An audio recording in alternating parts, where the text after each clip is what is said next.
Hola, bienvenidos, un gusto saludarlos. Mi nombre es Guillermo y hoy vamos a desarrollar un webinar para Espacio Instrumenta y vamos a desarrollar el tema de Eneagrama para el autoconocimiento y el desarrollo personal, que es el curso que vengo desarrollando en este instituto. Bueno, un poquito acerca de mi formación. Yo soy licenciado en Psicología, desarrollé la diplomatura en Eneagrama y Liderazgo Transformacional en la UNC, en Mundo G. También, bueno, tengo algo de formación en lo que es la parte laboral, organizacional, así que, bueno, les dejo un breve resumen acerca de lo que es mi trayectoria académica y profesional. Vamos a hablar un poquito acerca del Eneagrama como herramienta de autoconocimiento y de desarrollo personal. Les traigo acá una frase que dice: solo podemos transformar aquello que conocemos. Generalmente cuando traemos esta frase, lo que pensamos es que generalmente hay muchas conductas inconscientes, muchas conductas en transparencia, que generalmente, por la naturaleza justamente de estas conductas que son inconscientes, no las podemos modificar ya que no las conocemos, es decir, forman parte de un repertorio de conductas condicionadas o inconscientes. El coaching va a decir que tenemos algunas conductas en transparencia, ¿sí? El psicoanálisis dice que, bueno, muchas de nuestras conductas son inconscientes, ¿sí? Entonces, en el Eneagrama también justamente de lo que vamos a desarrollar, o lo que trata de desarrollar, es justamente el autoconocimiento como vehículo, ¿sí?, para la transformación personal. Es decir, que si no hay autoconocimiento, es muy difícil transformar, ya que no podemos ver, no podemos traer a nuestra conciencia algunos aspectos más profundos de nuestra personalidad, de nuestra forma de ser, de nuestra forma de hacer, ¿sí? Entonces, lo que trata de recuperar un poquito el eneagrama, ya vamos a ir viendo un poquito de qué se trata, es justamente el autoconocimiento como una herramienta, el autoconocimiento como una competencia, el autoconocimiento como un trabajo de transformación personal, como un trabajo que vamos a ver que está en todas las culturas de la humanidad, ¿sí?, como el principal medio, el principal vehículo para que las personas accedamos a un nivel de conciencia más elevado, a un nivel de conciencia más alto también, más amplio, ¿sí? Entonces es clave el autoconocimiento para justamente acceder a aspectos de nuestra personalidad que hasta la fecha o hasta entonces, hasta la actualidad, no lo podíamos ver, no los podíamos conocer, no los podíamos nombrar, ¿sí?, no los podíamos poner, no lo podíamos traer al lenguaje, ¿sí? En este sentido, por ejemplo, el coaching ontológico va a decir que solo podemos, digamos, hay que traerlo al lenguaje para poder verlo, transformarlo, analizarlo, es decir, el estatuto primario del lenguaje es clave para que nosotros podamos tener un poquito de dominio de lo que sucede en nosotros. Entonces, bueno, el eneagrama va a recuperar, bueno, procesos de autoconocimiento, de desarrollo personal, que tienen que ver con justamente conocer aspectos de nuestra personalidad que estaban inconscientes, que estaban en automático, que estaban en transparencia, para justamente acceder a un nivel más profundo de nuestra personalidad y de quiénes somos, ¿sí? Después vamos a hablar un poquito de este símbolo, que bueno, suele traer algunas, este, bueno, algunos prejuicios. En realidad hay algunas líneas de enneagrama que se enfocan mucho en el gráfico, que tiene un poco de numerología, que tiene algunas facetas por ahí un poquito más místicas. Yo generalmente lo que tomo es por ahí una tradición de la psicología gestáltica, que se hizo muy popular con Claudio Naranjo, que es un chileno muy famoso, ya falleció hace poco, pero bueno, es un referente del enneagrama y de la psiquiatría también. Así que bueno, por ahí yo en lo que trato de hacer es enfocarme más en el trabajo psicológico y en los aspectos por ahí un poquito más científicos, podríamos decir, que tiene esta herramienta dentro de lo que es la psicología gestáltica, ¿sí? En este caso en particular, los talleres que realizo en Instrumenta también tienen bueno, aportes del coaching ontológico, de otros aspectos de la psicología. También hablamos de cambios de hábitos, de neurociencia, de liderazgo, de algunas competencias en general.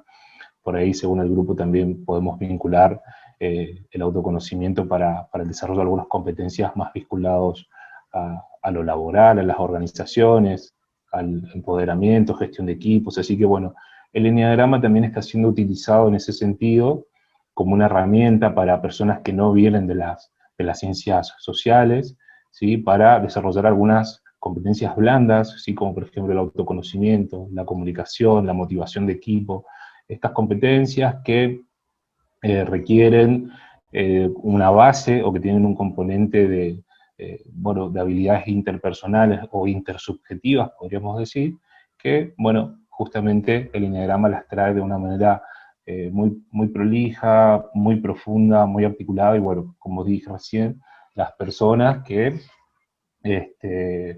no vengan de las ciencias blandas y que requieran desarrollar algunas habilidades blandas, como las que acabo de nombrar.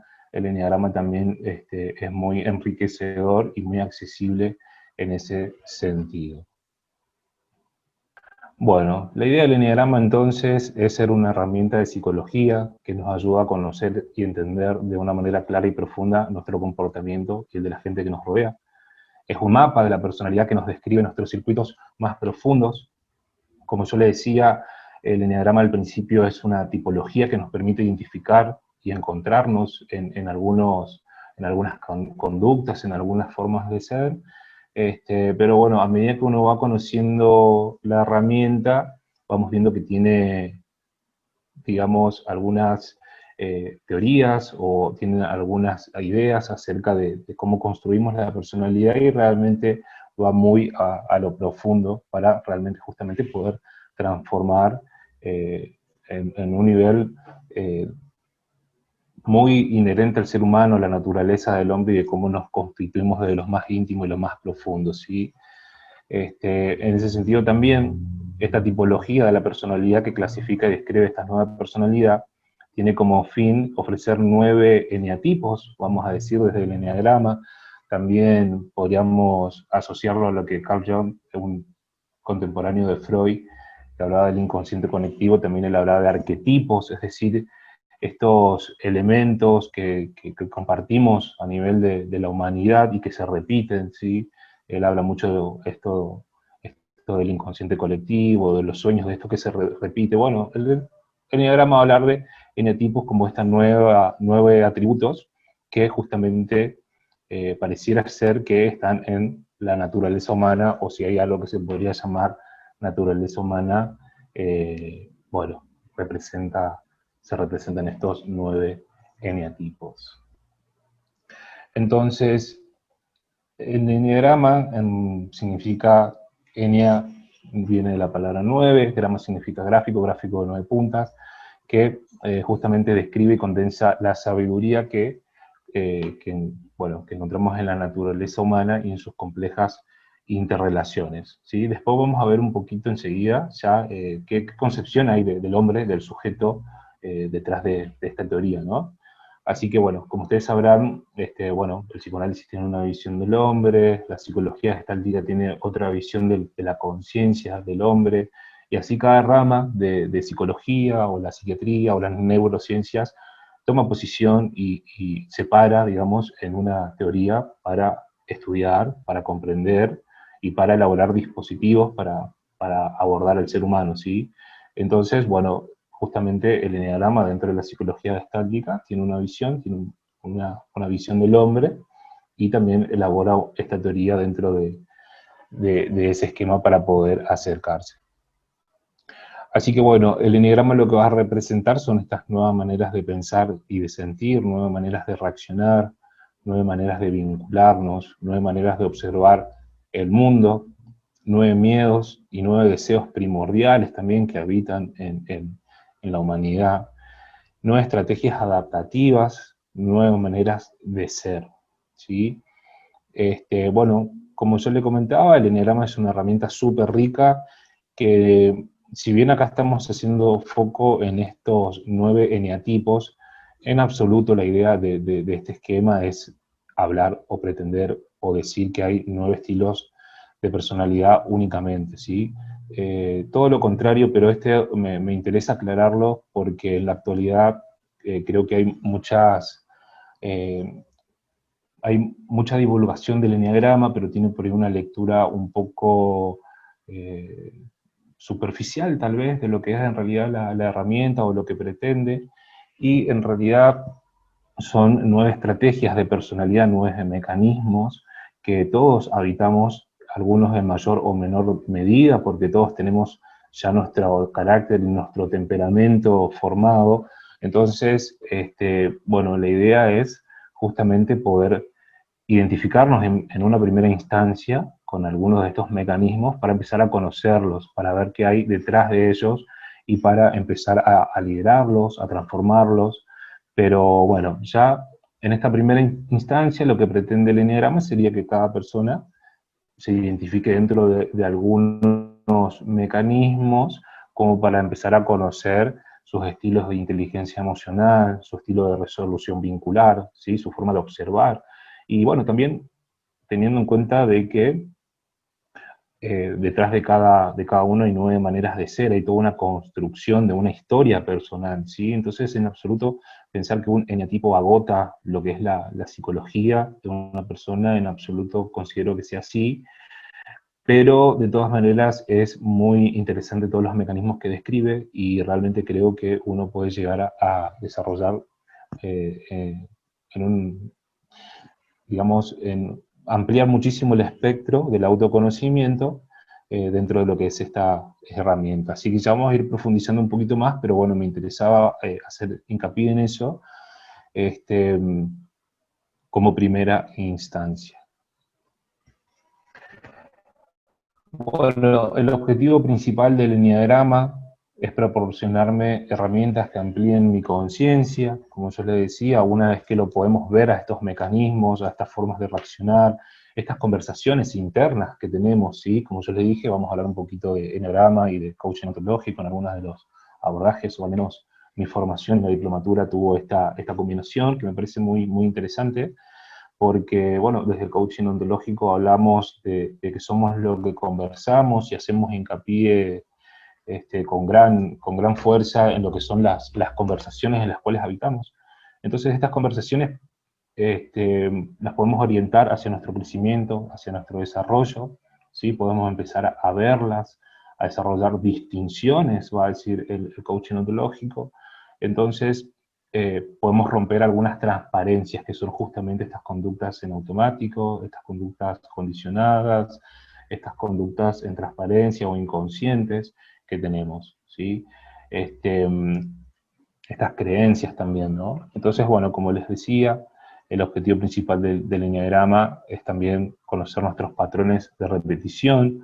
Este, bueno, ya el psicoanálisis hablaba bastante de esto, bueno, uno repite, digamos, lo que no resuelve en algún punto en su mundo interior, entonces algo de la repetición siempre hay algo de lo que busca resolverse, y esto se ve mucho también en los talleres, en las consultas de las personas.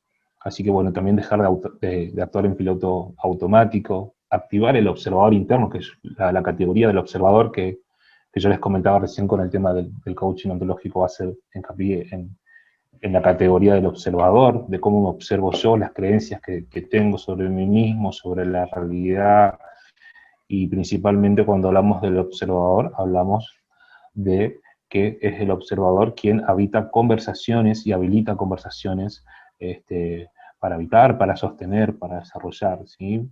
Entonces, este observador es el que toma conciencia de que estamos habitando en juicios automáticos, en conductas automáticas, en patrones de repetición, ¿sí? En emociones que se repiten y que no las resolvemos, y bueno, entramos como en esta cuestión del pensamiento tautológico y esta combinación de pensamientos negativos o emociones negativas que se retroalimentan. Eso también la psicología cognitiva lo va a hablar. Así que bueno, en ese sentido, vemos que en esta propuesta, al menos, de lo que es Enneagrama de Desarrollo Personal, creo que trató de buscar como un equilibrio o una sobriedad entre algunas propuestas, como para tratar de hacer un abordaje lo más serio posible a nivel teórico, pero también a nivel de la práctica de la persona, ¿sí? Entonces, bueno, también vamos a hablar de inteligencia emocional y vamos a hablar de habilidades conversacionales. ¿Cómo utilizar esta herramienta? Bueno, identificarme para desidentificarme, es decir, hablamos mucho de, o lo que se ve también en los cursos, en los talleres, en las propuestas que hay en Enneagrama, es, bueno, yo soy el N-tipo 1, yo soy el N-tipo 7, el 5, etc. Bueno, cuando vamos profundizando en los talleres vemos que esos son juicios, creencias, que estamos limitándonos en una etiqueta del lenguaje, que puede ser útil en un principio porque justamente es parte del proceso de autoconocimiento, pero la idea es justamente, una vez que podemos identificar nuestro mecanismo, ver que hay todo un repertorio de nuestra personalidad al cual no accedemos, ¿sí? También hay una gama de estrategias, de conductas a las cuales podemos acceder y generalmente no las vemos. Entonces, cuando empezamos a ver esta cuestión del ego, esta identificación con ciertos mecanismos básicos que en realidad nos limitan en gran parte, bueno, empezamos a ver que en realidad podemos accionar diferente, ser diferente, elegir diferente, eh, generar conversaciones diferentes. Entonces es clave esto de romper los juicios automáticos y las transparencias en las que habitamos. Así que bueno, en primera instancia eso.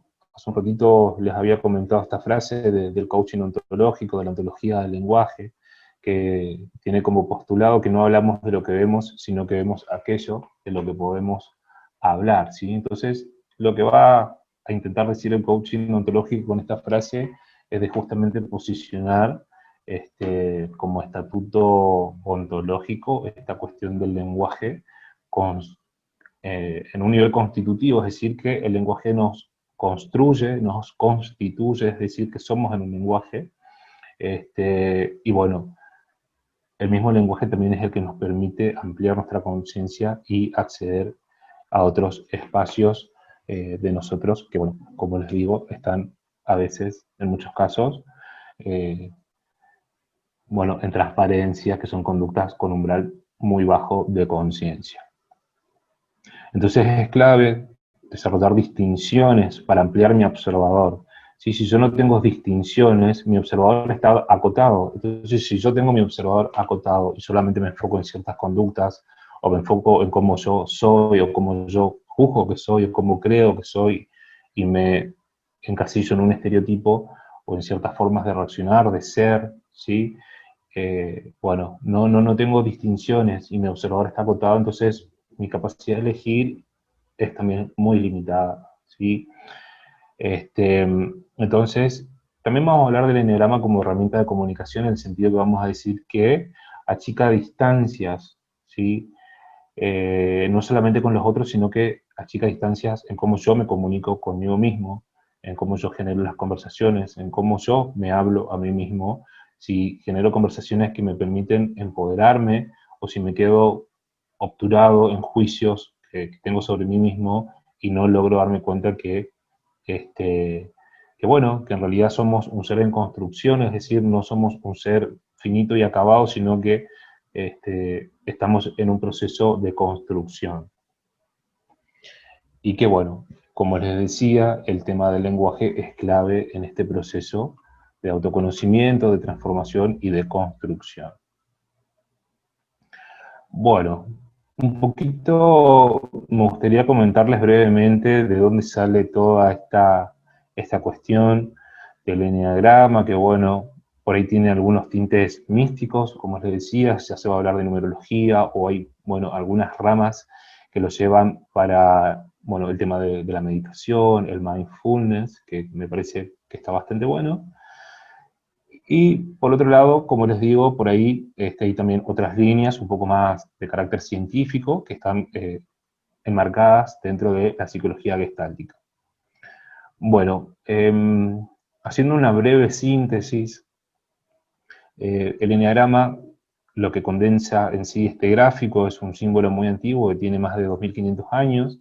Este, Bueno, en realidad el círculo, tanto en el budismo como en las culturas sufí, y en muchas culturas muy antiguas, representaba esta cuestión del todo, de la unidad, de lo absoluto, de un primer movimiento, una esencia, ¿sí? Una unidad total.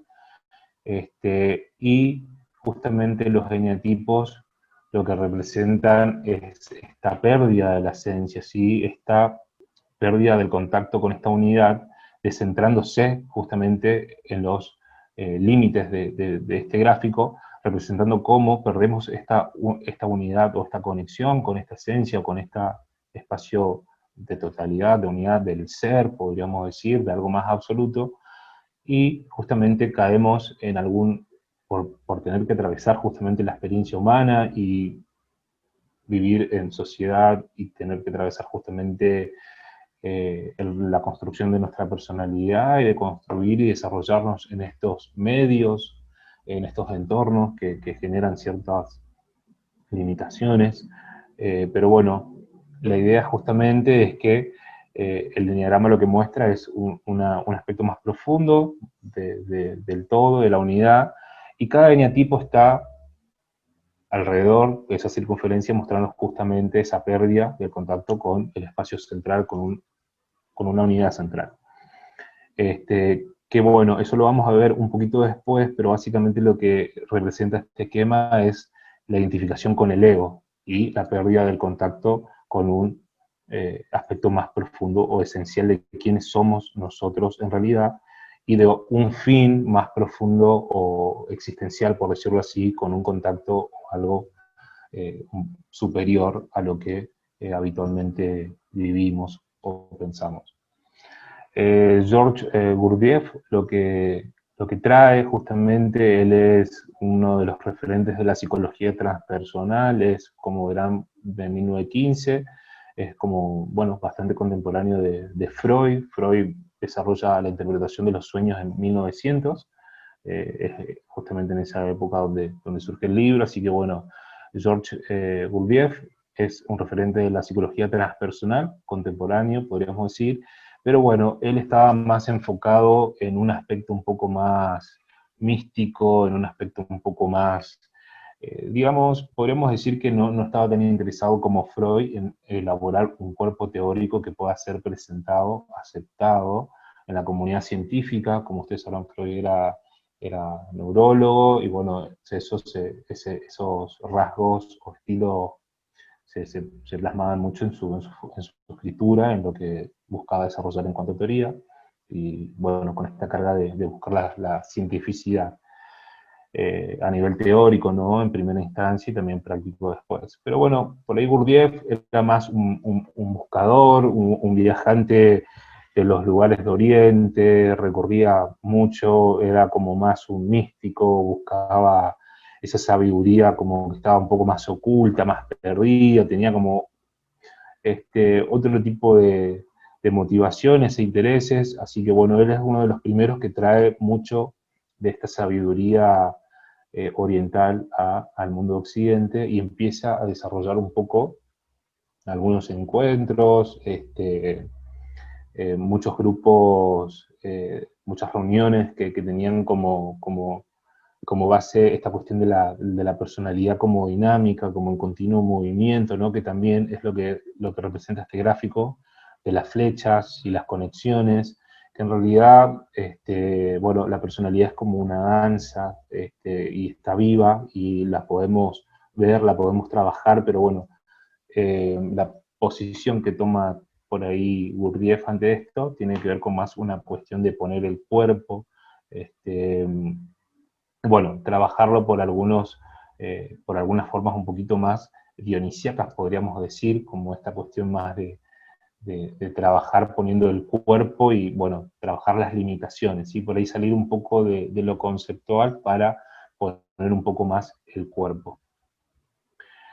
Oscar Ichazo es boliviano, él también fue un buscador y, bueno, también encuentra algunas cuestiones o algunos conocimientos de Oriente que lo empieza a vincular, él trae el Enneagrama para Latinoamérica y es uno de los que lo invita a Claudio Naranjo, que como les dije es un psiquiatra chileno, y él,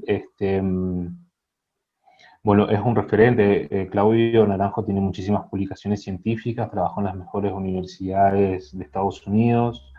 Detrás del Enneagrama hay, creo yo, una posición o una postura norteamericana, también podríamos decir, de cómo se construye la persona, el sujeto.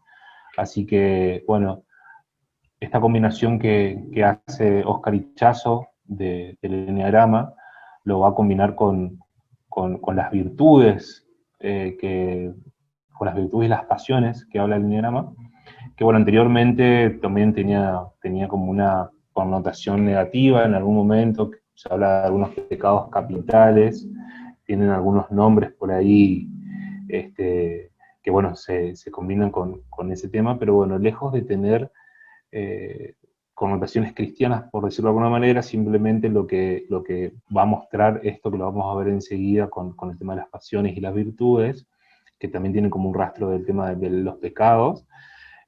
Bueno, por ahí lo que trata de reflejar es justamente donde nos hace caer el ego, ¿sí? Esta cuestión, estas pasiones, es como algo que nos atraviesa, que nos puede, algo que nos sale como desde muy adentro y que es realmente muy difícil transformar.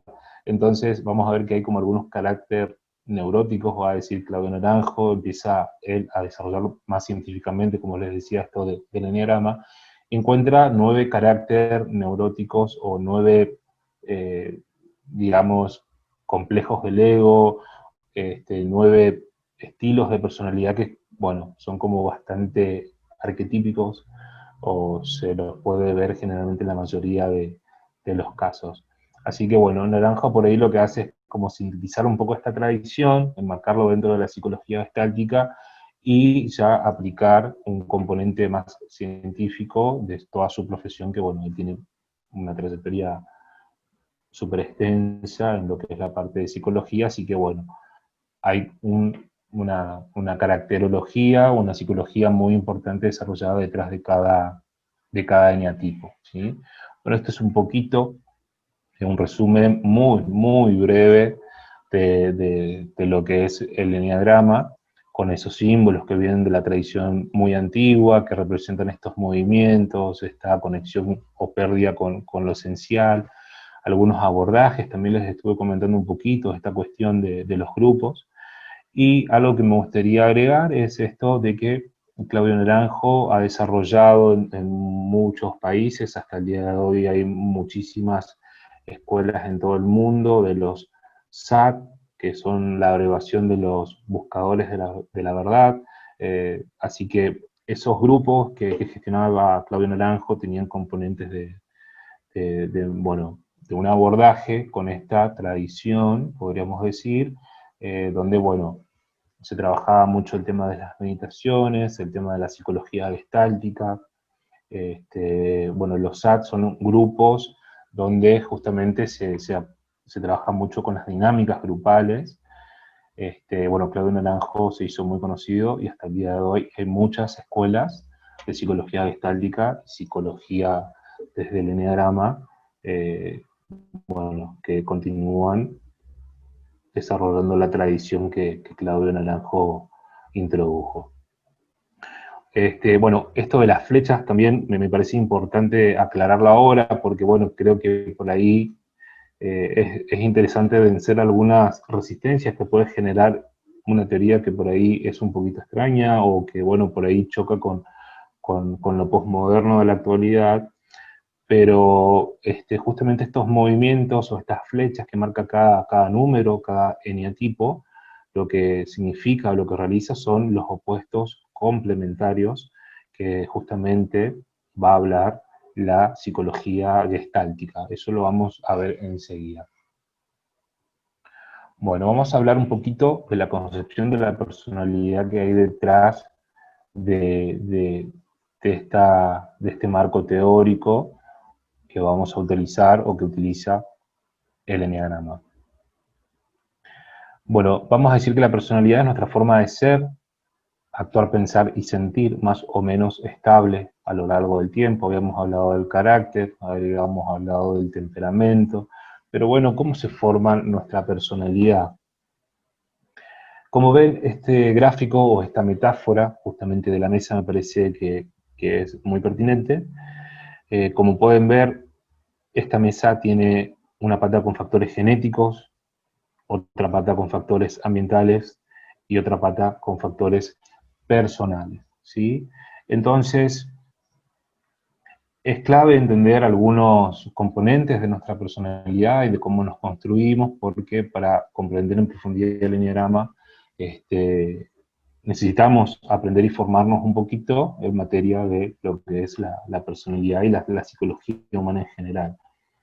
Si bien la idea es no mantener esto como a nivel teórico, sino pasarlo al cuerpo, pasarlo a la práctica, es necesario también, en caso de que alguno quiera formarse o aprender un poquito la herramienta, es clave comprender qué quiere o qué significa un poquito esta teoría, para comprender luego qué son los eneatipos, qué emociones quedan sin integrar y qué podríamos hacer para integrarlas, ¿sí? Cómo se producen o cómo se forman las creencias limitantes, ¿sí? Cuáles son las emociones que más nos pueden, estas pasiones, ¿no? Bueno, y los límites también podríamos decir, porque bueno, hay un componente genético, que es justamente lo heredado. Básicamente lo genético tiene que ver con la biología, lo que traemos, lo que heredamos, ¿sí? Y también ya en este sentido podemos decir desde esta posición teórica que hay algunas emociones que se consideran universales, ya que tienen un componente genético muy elevado, que bueno, por ejemplo es el miedo, el asco, la alegría, entre algunas otras, que en función de cómo nuestros factores genéticos interactúan con el ambiente, con el entorno, van a permitir en mayor o menor medida desplegar esto que biológicamente o genéticamente viene en el código genético para ser desarrollado, ¿sí? Pero en algún punto depende del entorno que nos recibe, de nuestra familia, de nuestro hogar. Como ustedes saben, hay personas que tienen ambientes que en su niñez reciben mucha estimulación y realmente eso incide en su inteligencia emocional, incide en su inteligencia intelectual, en su inteligencia social o vincular.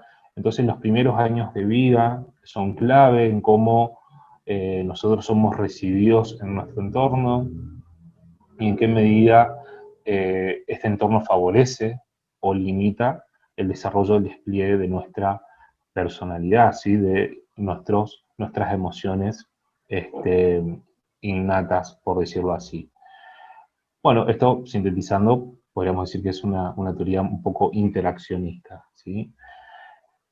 Entonces, la forma en que yo me vinculo con mi entorno y en la medida en que mi entorno me permite desplegar o no ciertas habilidades, competencias, me permite desarrollar mi mundo subjetivo, voy a ir conformando mi personalidad, es decir, mis características personales, ¿sí? Que serían los eneatipos.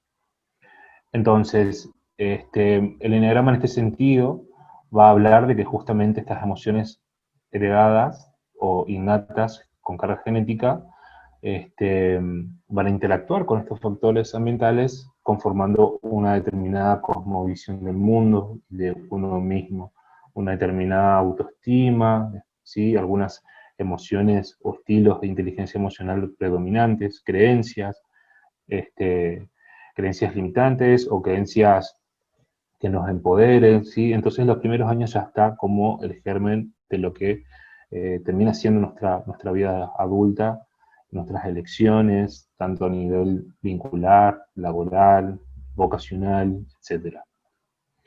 Les voy a dar un ejemplo muy simple para comprender esto, y ya nos vamos metiendo con este ejemplo un poquito en lo que es realmente la profundidad de entender a dónde apunta el eneagrama. Es decir, si yo genéticamente tengo la posibilidad de desarrollar la alegría como emoción básica, si yo, bueno, estoy en el seno de una familia que por ahí está en un contexto social un poco más dificultoso, o eh, por alguna razón podríamos pensar que alguien de la familia o más de un participante de nuestro entorno por ahí tiene rasgos depresivos, por darles un ejemplo.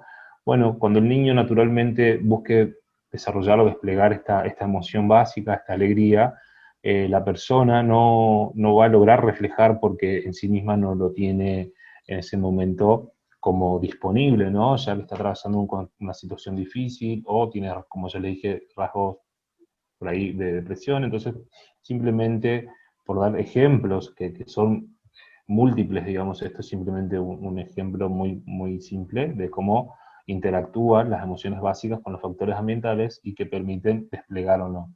Es decir, si yo veo que la conducta de la alegría en el niño no está siendo alimentada, retroalimentada, recibida, ¿sí? Sino que no está siendo reconocida, el niño va a aprender a bloquear un poco esa emoción, justamente como en respuesta a esta cuestión más adaptativa, ¿no? Entonces, bueno, la forma en que habitamos los primeros años de vida y los entornos nos ven obligados a adaptarnos, ¿sí? Y en esta forma de adaptarnos establecemos estrategias, establecemos mecanismos y bueno, vamos eligiendo ciertas conductas, ciertas acciones que las que más tienen significación en función de la carga emocional son las que más nos van condicionando o son las que más nos van formando nuestro carácter, nuestra personalidad, ¿sí? Por último, reflejando caracteres personales que serían los eneatipos o formas particulares de codificar el entorno, el sistema y lo que yo creo que necesita el sistema. Ahí es donde surgen estos patrones o los pilotos automáticos, las creencias limitantes, ¿sí? Que bueno, justamente es importante tratar de conocerlas para poder disolverlas o desafiarlas o transformarlas. Acá les dejo una pequeña síntesis de los factores genéticos, algunas de las emociones universales, el enfado, la ira, la alegría, la sorpresa, la tristeza, el asco. Los factores ambientales, las vivencias y experiencias, entornos que favorecen o limitan el despliegue de los factores innatos y personales. Y por último, los factores personales que serían la forma particular de codificar mi entorno, mis necesidades y las del sistema. Como verán, dentro de las teorías de la personalidad, no solamente el psicoanálisis, sino que es difícil que hoy en día se contradiga esta teoría de que, bueno, en un 85% de nuestras conductas en el ser humano son inconscientes, ¿sí? Y bueno, simplemente un 15% es racional, es decir, que podríamos pensar que muchas de nuestras decisiones tienen motivaciones inconscientes, hay muchas creencias que tienen su base en lo inconsciente, y bueno, tengan en cuenta que la mente racional surge a los años de vida, los primeros años en realidad hay todo un bagaje de experiencias bueno, hasta que surge el lenguaje, a los años de vida, bueno, hay un montón de experiencias, principalmente emocionales, vinculares, que forman parte de mi mundo interior y que justamente son inconscientes. Las tomas de decisiones tienen un carácter muy inconsciente también. Generalmente las neuroventas también va a hablar de que las compras son inconscientes, aunque hoy en día ya se pone un poquito en tela de juicio eso. Pero bueno, muchas de las conductas, como yo les comentaba al principio, solo podemos transformar lo que conocemos, pero bueno, es necesario primero ubicarse en un mapa de la personalidad, que justamente es lo que ofrece el eneagrama, para saber dónde estamos parados en cuanto a nuestra forma de manejarnos y bueno, de utilizar o observar nuestras conductas, nuestros aspectos de personalidad.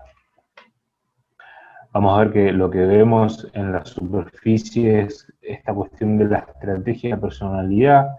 Estrategia no en el sentido de que tenga una intención como oculta o que tenga como esta cuestión analítica.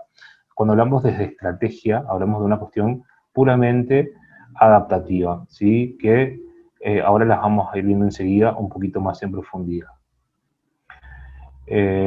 Entonces, bueno, lo que vemos debajo del iceberg, justamente la metáfora del iceberg es como muy utilizada, no solamente para representar el psiquismo personal, también se la suele utilizar para representar las organizaciones, por ejemplo. Hablamos del aspecto consciente, el 15% que es visible, pero por debajo, bueno, hay algunas fijaciones, mecanismos de defensa, creencias limitantes, hay miedos, hay deseos, y también el eneagrama va a hablar de heridas primordiales, ¿sí? De 9 heridas primordiales, que justamente cuando las contactamos, cuando las conocemos, estas heridas, que en realidad no es el concepto vulgar de la palabra herida, de lastimarnos, aunque sí está muy vinculado al concepto o a la categoría de mecanismo de defensa, porque justamente todas estas experiencias que yo les estoy hablando de los primeros años de vida, justamente algunas de ellas representaron adversidades, y yo, ante las adversidades, generalmente nuestro psiquismo lo que hace es desarrollar algunos mecanismos de defensa, que justamente la función que tiene es por ahí defendernos de algo que nos generaría un poco más de dolor, por ejemplo, ¿no? Entonces, bueno, vamos a hablar esto un poco más adelante, pero bueno, simplemente hoy nombrar un poquito esto. Hablamos de los miedos y los deseos, porque bueno, también el ego representa los miedos, pero también los deseos en cuanto el ego básicamente habita en el deseo y lo que nos afanamos por conseguir. Entonces no solamente esta cuestión del ego de la personalidad se limita a la parte consciente, sino que a nivel inconsciente también buscamos satisfacer ciertas emociones o ciertas pulsiones que, bueno, tienen un origen más profundo, ¿sí? Entonces, les voy a dar un simple ejemplo. Si yo no me desarrollé en un entorno que me permitió desplegar o desarrollar o construir mi autoestima, mi valor personal, es probable que yo no logre reconocer el valor intrínseco de mi persona, y es probable que yo lo busque de forma externa, ¿sí? Entonces voy a buscar validar mi imagen externa por esta cuestión de no tener yo conciencia de que en realidad por ahí tiene que ver con más algo que busca resolverse, pero que tiene que ver más con el mundo interno que el mundo externo, ¿sí? Entonces, bueno, simplemente estas heridas de sentirnos vulnerables, el ego busca compensarlas mostrándonos fuerte. Cuando hay no sé, aburrimiento, buscamos estar estimulados. Cuando encontramos esta ira, en realidad puede ser que haya frustración y dolor. Entonces empezamos a ver que empezamos a desarrollar esta inteligencia emocional, y a conocer mucho acerca de las esferas que nos constituyen. Como yo les dije, la personalidad es nuestra manera de pensar, hacer y sentir. Entonces, ver cómo funcionan el mundo emocional, el mundo del pensamiento y el mundo de las acciones, estos tres dominios del observador, podríamos decir, es clave para poder comprender y desarrollar nuestra personalidad. Cuando decimos desarrollo personal no hablamos de esta cuestión de ser mejor versión, sino que tiene más que ver el desarrollo personal, más tradicionalmente está vinculado a lo que es justamente un proceso de transformación de la persona. Cuando la persona se da cuenta o descubre que tiene ansiedad, bueno, va a tener que recurrir a a justamente conocer cuáles son los disparadores de su ansiedad, cuáles son los objetos fóbicos o cuáles son los pensamientos que desencadenan, cuáles son esas ideas inconscientes, ¿sí? Entonces el desarrollo personal justamente lo que busca es desarrollar ciertas estrategias para poder afrontar la ansiedad, ¿sí? Desarrollar algunos elementos o herramientas para manejar un poco el tema de los pensamientos negativos, las emociones, las acciones. En este sentido, cuando hablamos de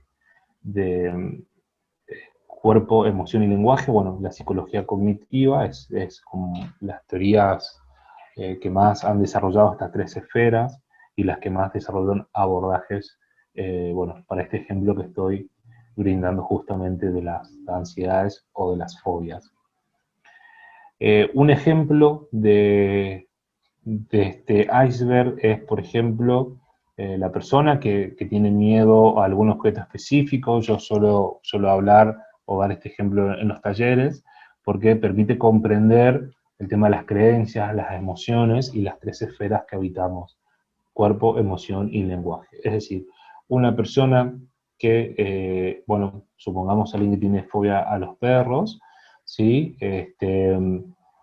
Cuando tenga un evento que le dispare la ansiedad, justamente un encuentro con algún perro que haya cruzado o que aparezca, o inclusive ya en algún punto un poco más evolucionado de esta fobia, esta ansiedad, ya inclusive un aspecto imaginario de este miedo, ya desencadena cierto monto de ansiedad.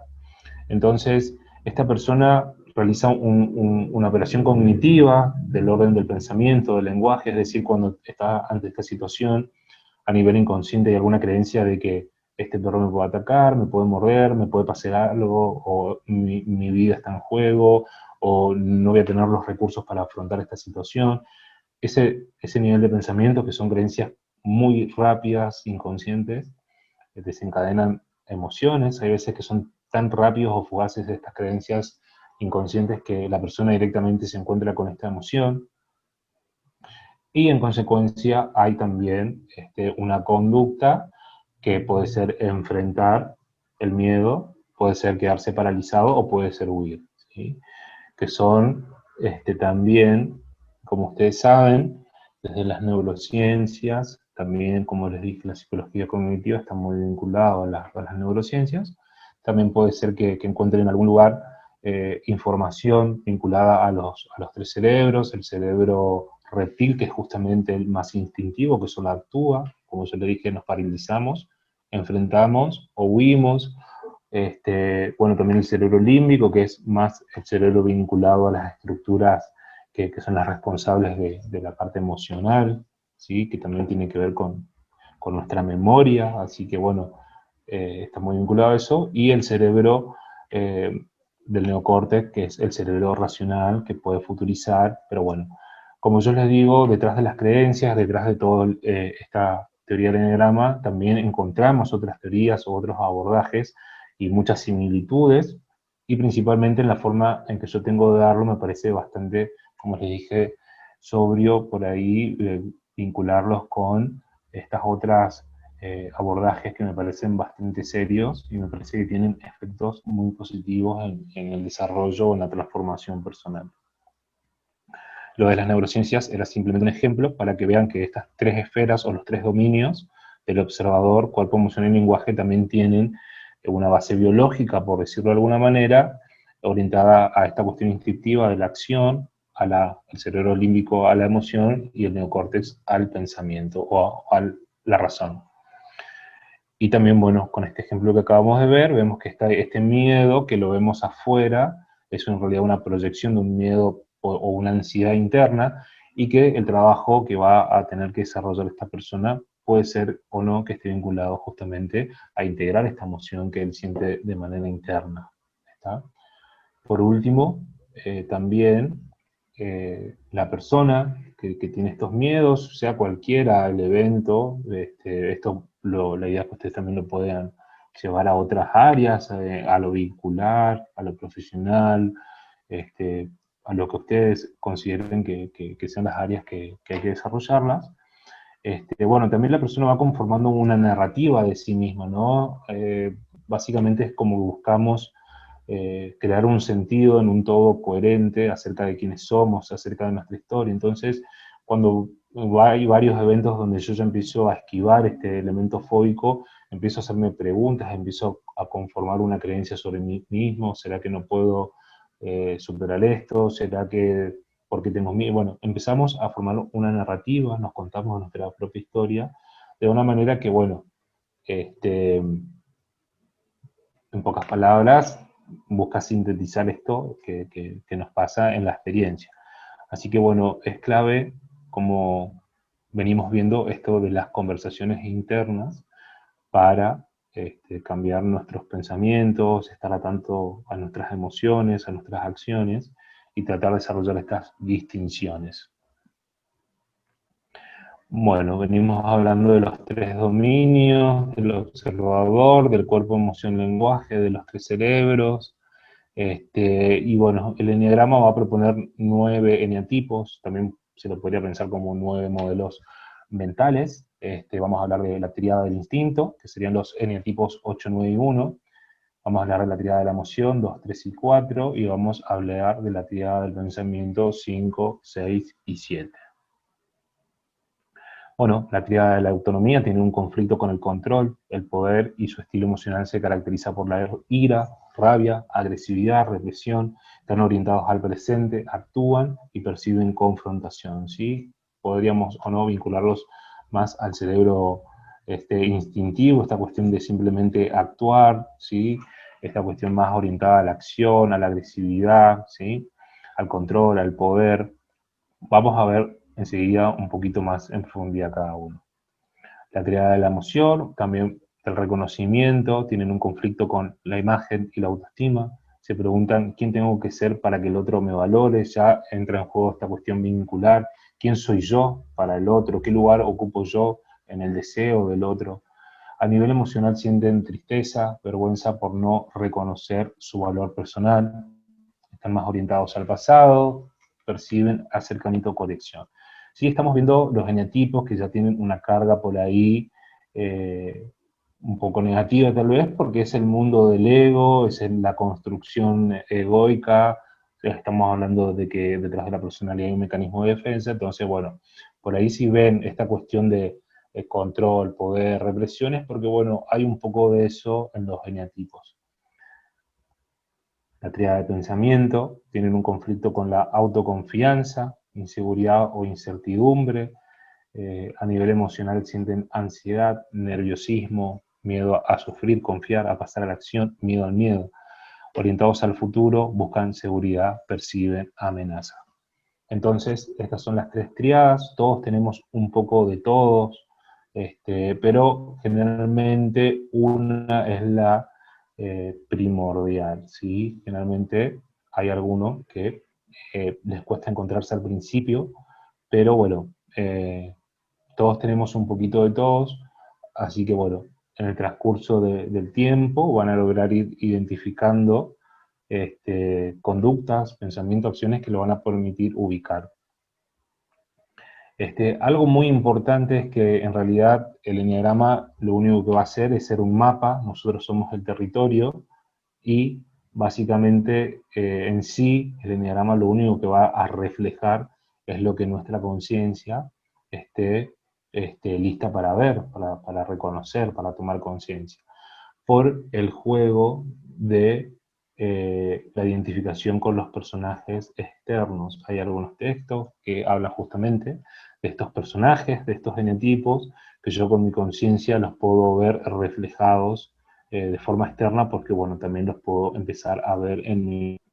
Cuando hablamos de la tríada, del eneagrama, vamos a decir que construimos nuestra personalidad en función de tres necesidades básicas: autonomía, seguridad y amor o reconocimiento, ¿sí?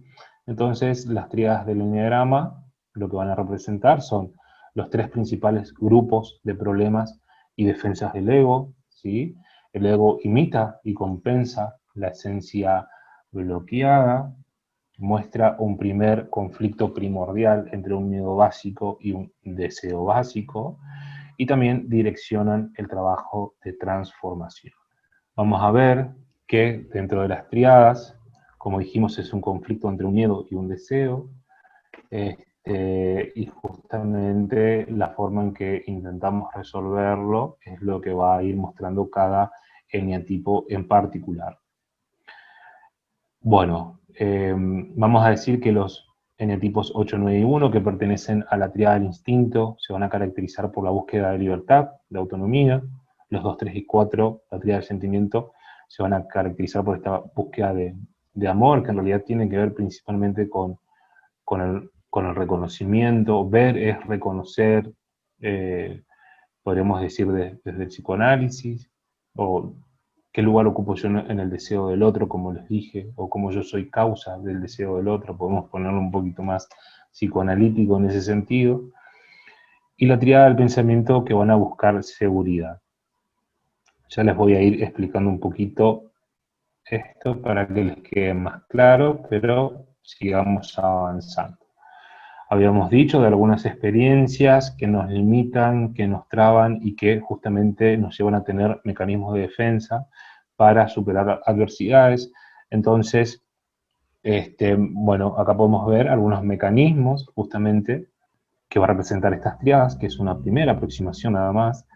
Vamos a ver que los eneatipos 8, 9 y 1, hay un miedo a no poder y van a tener esta necesidad de ser fuertes. Bueno, les voy a explicar un poquito en qué consiste para que no quede esto en un abordaje tan simplista de lo que por ahí suelo ver o escuchar que en la actualidad se suele divulgar, ¿sí?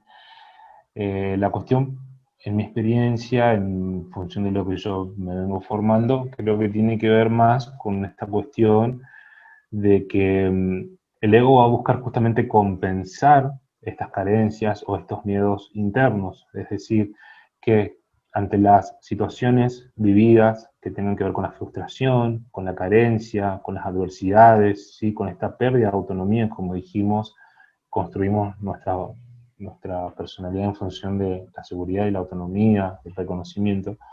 Podríamos decir que los genotipos 8, 9 y 1 tuvieron experiencias en entornos. Ojo que en realidad tampoco vamos a vincular estos genotipos a personas que han desarrollado adversidades para nada, sino que cada persona en el mundo codifica el entorno de una determinada manera. Entonces, tampoco es que está tan sujeto a esta cuestión de pasó esto, ¿sí? Sino que simplemente algo que nos permite comprender un poquito estos mecanismos. Entonces, este miedo a no poder tiene que ver con esta cuestión más de sentirse vulnerable, sentirse controlado, estar en entornos adversos, ¿sí? Donde por ahí la vida es un poquito más compleja. Y bueno, uno ante esas circunstancias generalmente, inclusive hasta el día de hoy, siendo adultos, ante cuando tenemos una frustración o tenemos dolor, sabemos hoy en día que el enojo es la máscara de la frustración y del dolor. Sabemos que esta cuestión de compensar con excesiva fortaleza o poder, en realidad hay una creencia a poder ser vulnerable. Entonces vemos que cuando el ego nos busca o nos hace pisar ahí ese mecanismo de no querer parecer vulnerable, en realidad hay algo que resolver que tiene que ver con una creencia interna, con un miedo interno. Entonces, los genotipos 2, 3 y 4 podemos ver que hay un miedo al rechazo, como yo les di el ejemplo al principio, esta cuestión de estar muy pendiente de la valoración externa de mi imagen, de quién soy yo, tiene que ver con, puede ser o no, con una pérdida de contacto con el valor personal. No precisamente va a ser siempre así, pero estamos hablando de que en algunos casos hay una motivación, un eneatipo que tiene una visión y una dirección del trabajo de transformación que tiene que ver más por ese lado, en contraste con los genotipos de la triada, que tienen más algo emocional, algo vinculado al poder, al control. Entonces, bueno, cada triada representa algunas como heridas o contextos o entornos que me permiten a mí leer o encontrarme en función de algunos mecanismos o estilos de personalidad. La triada de la mente van a tener principalmente lo que se dice un miedo a la realidad y van a buscar seguridad. Esta por ahí cuestión por ahí tan simplista, tan lineal, ya la vamos a ir viendo y desarrollando y viendo que en realidad de fondo hay varios mecanismos muy interesantes. Pero voy por parte para que se vaya comprendiendo exactamente qué hay detrás de esto, porque realmente tiene una riqueza muy, muy interesante.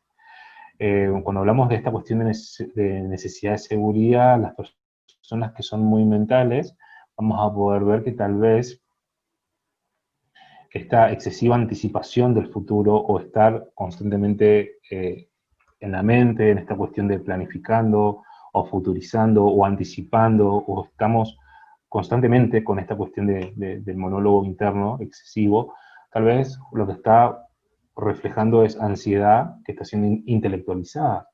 Entonces, lo que tiene justamente la triada de la mente, que es el eneatipo 5, 6, 7, es que, bueno, no contactan con este miedo interno, con esta ansiedad interna, y lo que hacen es justamente intelectualizar esta ansiedad, ¿sí? Justamente porque, bueno, al formar parte de la tríada de la mente, son eneatipos muy mentales, que su centro principal es la mente.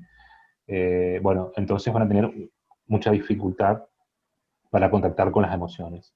O cuando haya emociones probablemente las intelectualicen o las racionalicen, ¿sí? Por eso les di el ejemplo recién de que muchas veces un mecanismo que no todos, pero algunos tenemos, es el de la ansiedad este, intelectualizada, ¿sí? O racionalizada. No contacto con la emoción de base, pero veo que estoy constantemente muy en el nivel mental, planificando bueno, de alguna u otra manera se percibe esa ansiedad. Les doy el ejemplo del eneatipo 7, que es un eneatipo dentro de la triada de la mente, del pensamiento, y fíjense, esto ya les estoy tirando como algunos tips, algunas conexiones. Fíjense que se conecta con la flecha, ahí me tapa un poquito el cuadrito del miedo a no poder, pero el eneatipo 7 se conecta con el eneatipo 1, ¿sí? Entonces, el eneatipo 1, fíjense que pertenece a la triada de la autonomía, ¿sí? Dijimos que la represión, control, poder, ¿sí? Esta cuestión más territorial, por decirlo así, más del actual.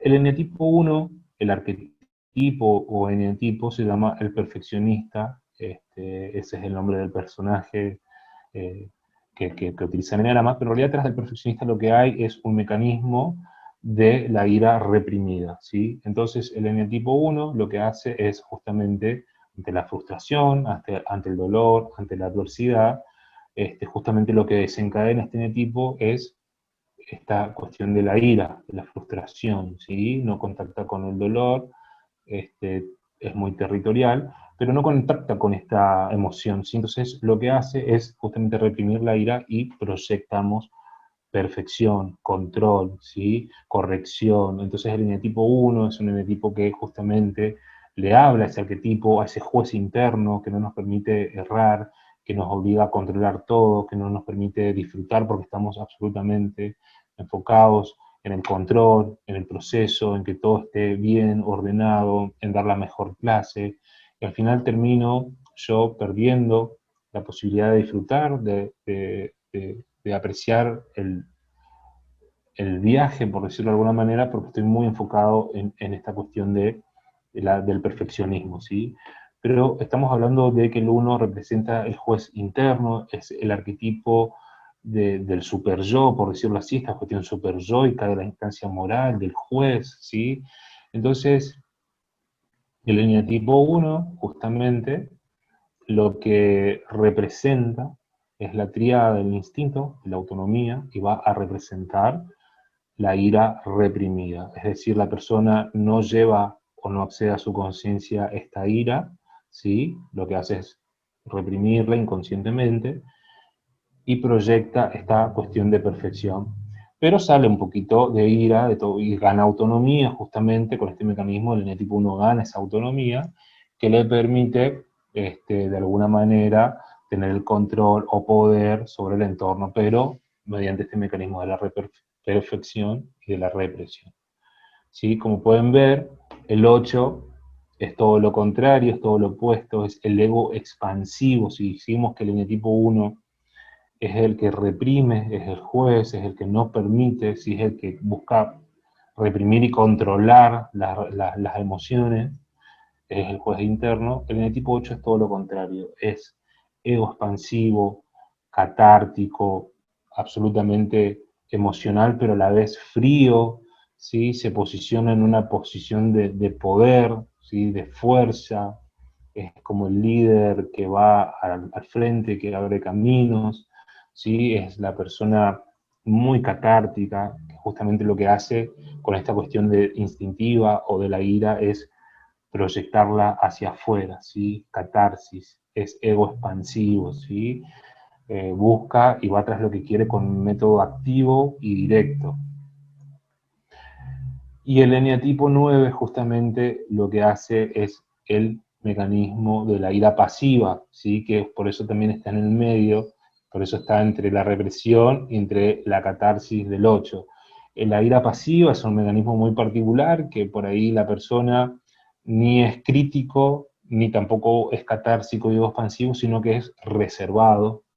Esas tres categorías que les estoy trayendo forman parte de los grupos ornevianos, que tienen una tradición psicoanalítica dentro del eneagrama, promovida por una psicoanalista que se llama Karen Horney. De ahí justamente surgen los grupos ornevianos, y también el eneagrama va a hablar de las personas sumisas al superyo, de las personas ego expansivas y las personas reservadas. Como pueden ver, el eneatipo, el arquetipo 1, el perfeccionista, detrás de esa etiqueta o de ese nombre, en realidad hay todo un bagaje psicológico, hay muchísima información, muchísimo trabajo de transformación. Estamos hablando de inteligencia emocional, estamos hablando de cómo acceder a nuestra conciencia y las emociones, estamos hablando de cómo toma decisiones el eneatipo 1, ¿sí? Si ante las adversidades, cómo va a reaccionar esta persona, cómo se vincula, cómo es en el vínculo en las parejas, ¿sí? Entonces, también el 1 se llama esta cuestión de la frialdad didáctica porque, bueno, parece como que se corren las emociones del contexto para ser este perfeccionista que justamente es el juez, que también habla del juez interno, ¿no? Que esta cuestión de ser perfecto hacia afuera también es esta sensación de imperfección inconsciente que tiene él mismo, ¿sí? Esta cuestión del juez interno, que él mismo está siendo juzgado y él mismo está siendo puesto en falta, y por eso también esta frustración y esta proyección hacia afuera del eneatipo 1, ¿sí? Esta proyección de la ira, pero reprimida. Lo repito varias veces porque lo voy por ahí nutriendo con otros aportes y bueno, me parece que está bueno que quede claro. Bueno, el eneatipo 8 ya es, como le digo, todo lo opuesto, es pura emoción, es pura catarsis, y así como el eneatipo 1 tiene el juez interno y esta cuestión de como una creencia inconsciente de no ser bueno o perfecto o de no o de caer bajo esta voz del super yo que lo hace sentir como en falta y que lo frustra y le genera ira porque para él nunca está bien y nunca es suficiente y no se permite errar, ser flexible. El 8 justamente lo va a hacer, pero hacia afuera, sin filtros, con mucha dureza. El eneatipo 8 es una persona muy fuerte que no le seduce la debilidad y tiene esta creencia inconsciente de que puede ser controlado por otros, puede ser manipulado, ¿sí? Esta cuestión de la vulnerabilidad para el eneatipo 8 es clave en los vínculos, en los puestos de trabajo. También es un eneatipo muy de ir al frente, muy líder, que la persona cuando se integra y toma la empatía, realmente cuando empieza a desarrollar esta inteligencia emocional y darse cuenta de que toda esta fuerza hacia afuera en realidad tiene que ver con algo interno, ¿sí? Y empieza a trabajar su mundo interior, su mundo subjetivo, empieza a estar un poco menos a la defensiva con el mundo exterior, empieza a sentirse menos vulnerable, empieza a desarrollar una fuerza, pero real, auténtica, ¿sí? No esta fuerza como compensando en el ego esto que se llama la sombra en realidad, porque justamente no lo puede ver hasta del mundo interior, por eso el inconsciente también se lo llama la sombra, y lo no resuelto, y bueno, ahí es donde queda en evidencia un poco el mecanismo del ego, cuando este eneatipo no integra la fuerza esencial que tiene, sino que lo que hace es compensarla. El eneatipo 9 es la ira pasiva, no es ni el 1, no es el perfeccionista que te va a criticar y te va a alejar y va a ganar su autonomía, sino que va a esquivar pasivamente, se va a alejar, no te va a responder el mensaje, te va a decir que sí, pero va a hacer otra cosa, después no va a aparecer, no, o va a tener otra excusa, se va a desentender, ¿sí? Entonces no va a ser ni catarsis porque no es ego expansivo 9, el 1 tampoco, el 9, perdón, tampoco va a ser perfeccionista, no va a reprimir, simplemente va a alejarse, pero termina siendo también un mecanismo para ganar autonomía, poder, control, y también hay alguna potita de hostilidad y de ira que aparece como un poquito más sublimada. Ya haciendo una primera aproximación de lo que es esta tríada de la autonomía, vuelvo al 7, que fue lo que, como empecé este tema, que estaba hablando de la ansiedad racionalizada. Ahora les voy a tirar otro tips. Fíjense que estamos hablando del 7 que se conecta con el 1. El 1 es el que reprime, el del super yo, ¿sí? Entonces, fíjense que el 7 se conecta con el 1 porque en algún punto hay una base mucho más compleja de esto que espero a futuro poder comentarles en otro video. Pero bueno, justamente cuando el 7 tenga ira o tenga frustración o sienta dolor o tengan algunos de los mecanismos de no contactar con ese espacio interior, va a surgir ira en el eneatipo 7, pero esta ira va a estar muy racionalizada, ¿sí? Entonces, cuando estamos hablando de un eneatipo mental como el 7 que se conecta con el 1, tiene un sentido, son los opuestos complementarios de la psicología gestáltica que tiene un sentido. Entonces, cuando hablamos de un eneatipo que es muy mental, pero que se conecta con esta cuestión más visceral, más del instinto o del actuar o de la ira, no vamos a encontrar la ira como un mecanismo puro, como en el 1, en el 9 o en el 8, sino que vamos a encontrar la ira, pero va a estar teñida por ese eneatipo de base, que es un eneatipo mental, y la característica de estos eneatipos mentales es que tienen sus propios mecanismos, y en este caso va a ser la ira intelectual o racionalizada. ¿Sí? Es importante ver estas distinciones porque justamente hablamos del enneagrama como una herramienta de inteligencia emocional, entonces estamos viendo que estas distinciones que yo les estoy dando ahora me parece a mí muy importante para empezar el mecanismo de autoconocimiento, de transformación, de inteligencia emocional, que podemos hablar de la autorregulación, cuando yo veo cómo estoy, cómo me estoy sintiendo, puedo regularlo, la empatía, ¿sí? O puedo ponerle un nombre, esto es ira intelectual, y lo puedo ver, y lo puedo traer al lenguaje, lo conozco.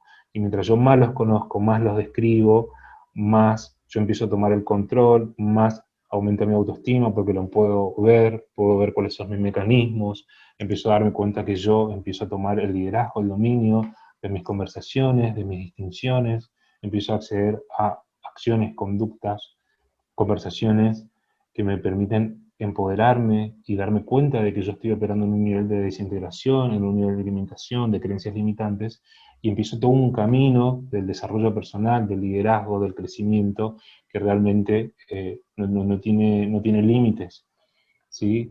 Entonces, estos son algunos de los mecanismos que podemos ver.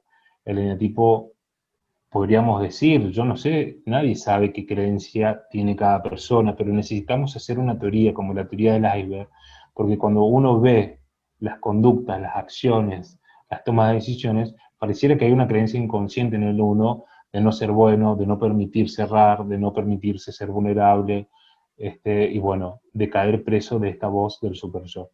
Entonces, bueno, podríamos decir que hay una creencia ahí muy vinculado a esos temas. En el 9 también va a tener su creencia particular, el 8 esta cuestión de no sentirse vulnerable.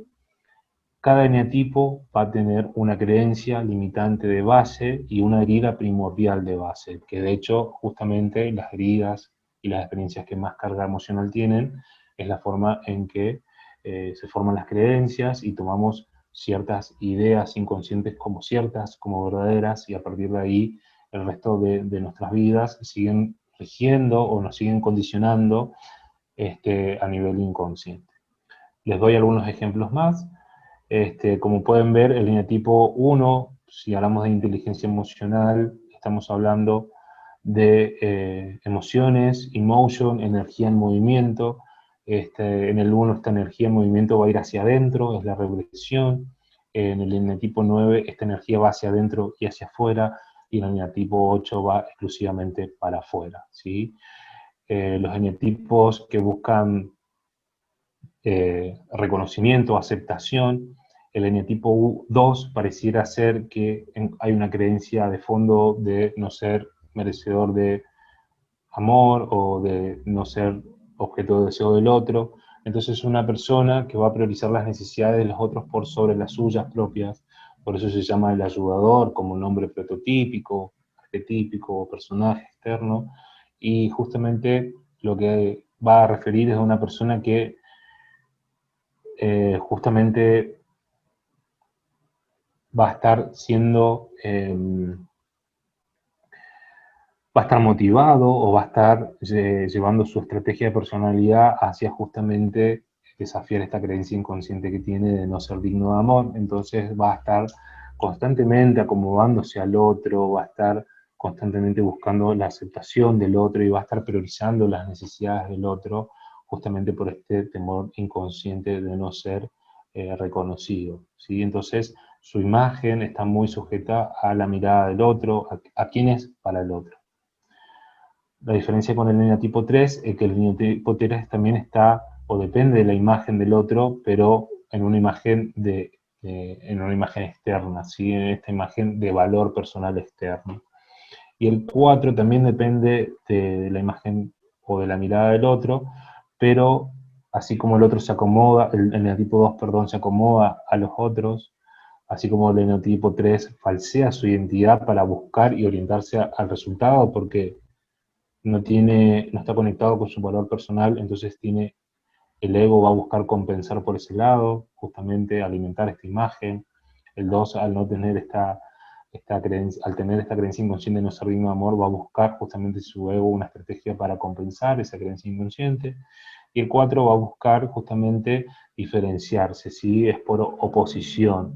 Podemos construir nuestra identidad por identificación, pero también por oposición. El 4 justamente lo que va a hacer es diferenciarse a toda costa de la imagen externa de los otros, ¿sí? Después vamos a profundizar un poquito más. Ya cerrando y acercándonos al final, resumo brevemente la tríada de la mente. Por ahí hice en esta oportunidad énfasis en la tríada de la autonomía, como para que, bueno, vean un poquito qué hay de fondo, ¿sí? Eso es lo que a mí más me interesa, y que no quede en una cuestión esto del eneagrama como muy superficial de una tipología, yo soy tal eneatipo y que queda ahí. Bueno, en realidad eso es realmente a mí, me parece que es muy, muy superficial. Creo que cuando habitamos o decimos que yo soy tal eneatipo o que el otro es de determinada forma, en realidad estamos utilizando el lenguaje para describir, ¿sí? Y la idea es tratar de hacernos preguntas, ¿sí? Tratar de ir más allá, tratar de romper esas creencias. Entonces, bueno, creo que mi intención era que ustedes por ahí conozcan un aspecto un poquito más profundo que hay detrás de cada eneatipo, porque me parece realmente muy, muy interesante. Bueno, así como el 1 va hacia adentro, el 9 va hacia adentro y hacia afuera, y el 8 va hacia afuera, el eneatipo 2 está orientado hacia afuera, quién soy yo para el otro. El eneatipo va hacia adentro y hacia afuera, también tiene este mecanismo interno y externo, y el 4 va absolutamente para adentro, se pierde internamente en una búsqueda subjetiva interior de quién soy yo, y no termina de resolver esta cuestión de la identidad, de la personalidad, y está constantemente en esta cuestión muy de oposición. Por eso también, bueno, se le dice el artista al 4, el triunfador al 3, el ayudador al 2, porque bueno, hay algo ahí como de esta cuestión del carácter, de las pasiones que generalmente nos cuesta controlar, ¿sí? La pasión del 1 es la ira, la del 9 es la desidia, la del 8 es la lujuria, la del 2 es el orgullo, la del 3 es la vanidad, y así sucesivamente, ¿no? Eso es lo que les comentaba un poquito al principio. Van a encontrar esto de los pecados, que en realidad está mal traducido, serían pasiones, pero serían como esta cuestión trampitas, donde nuestro ego cae, que como podemos ver, hay toda una construcción histórica de nuestra personalidad y de mecanismos y de creencias que bueno, nos condicionan y que están ahí presentes. El eneatipo 1 va hacia adentro, se pierde en una búsqueda de seguridad interna, es muy analítico, es el científico encerrado en el laboratorio que se aleja de la realidad para obtener seguridad, enfocándose minuciosamente en los detalles de los elementos de la realidad. El eneatipo 6 va hacia adentro y hacia afuera, es más reactivo, va a buscar seguridad en las estructuras, en los baluartes, en los vínculos, en el trabajo. El eneatipo 6 es muy de la estructura.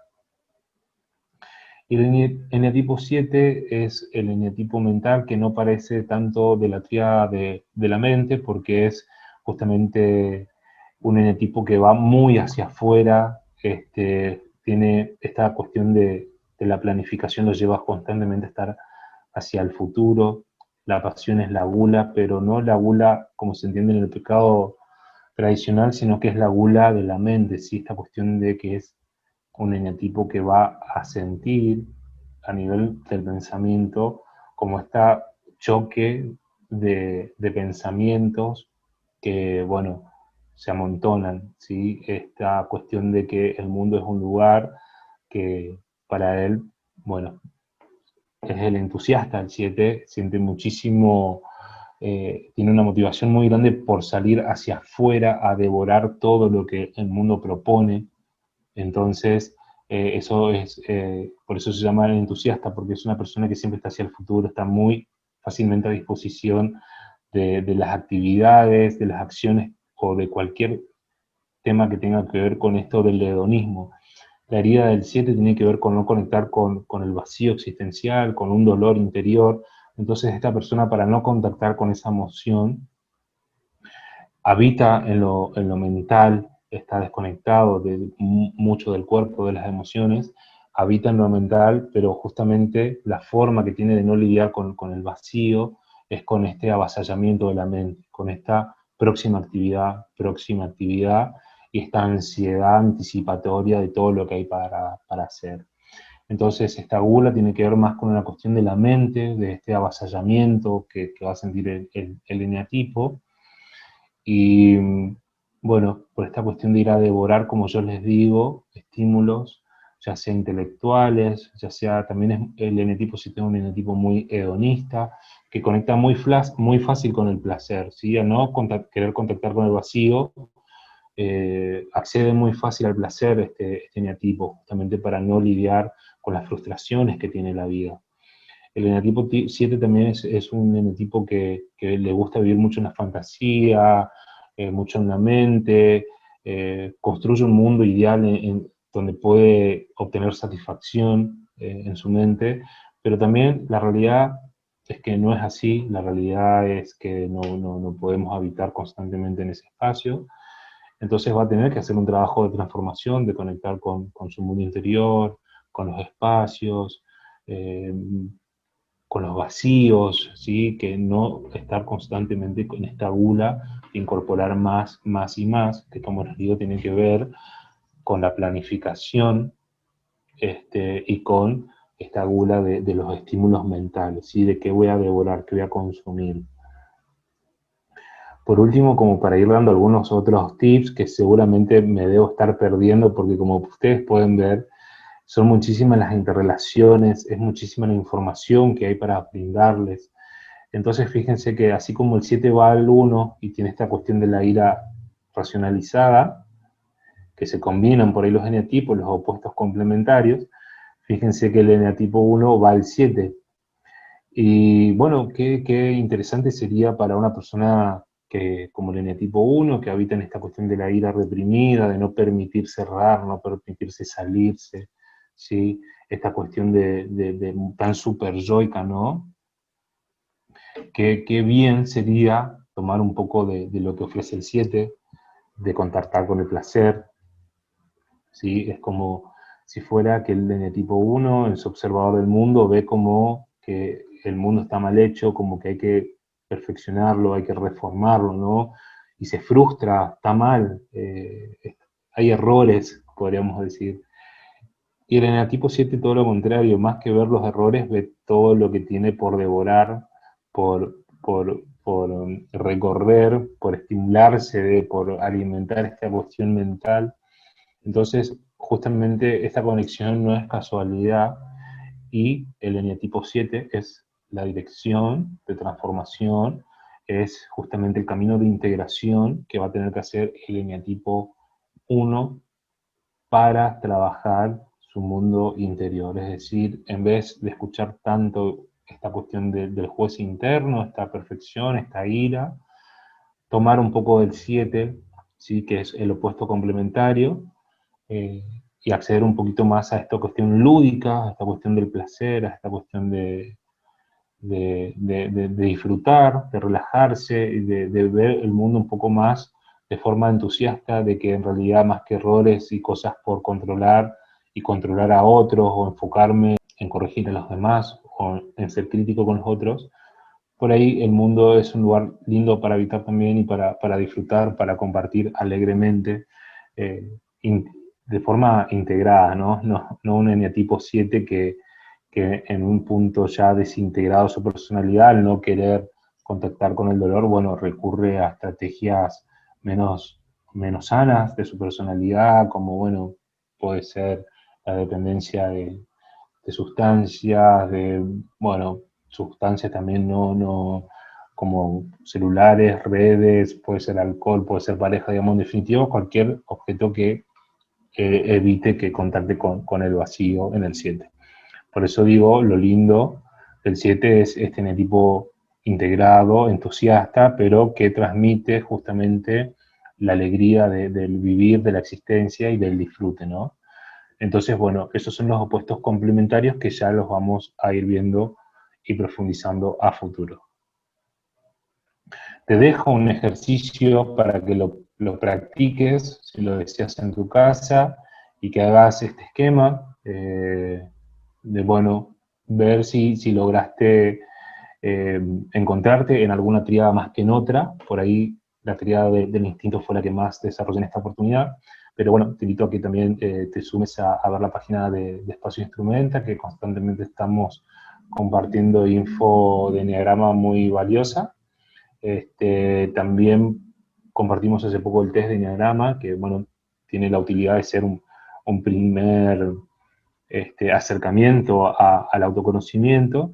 Así que, bueno, también podés contactarte con Instrumenta o conmigo mediante las redes sociales o por correo electrónico, y yo te puedo facilitar información también, si así lo deseas, para que accedas al libro La Sabiduría del Enneagrama, o algún otro material que desees también. Así que, bueno, te invito a que en esta primera instancia, con esta primera clase que desarrollamos, logres al menos ver qué porcentaje tenés en mayor medida de cada tríada, ¿ok? Bueno, entonces, para ir finalizando, la personalidad se construye como una estrategia adaptativa inconsciente para obtener reconocimiento y amor y autonomía, también podríamos agregar.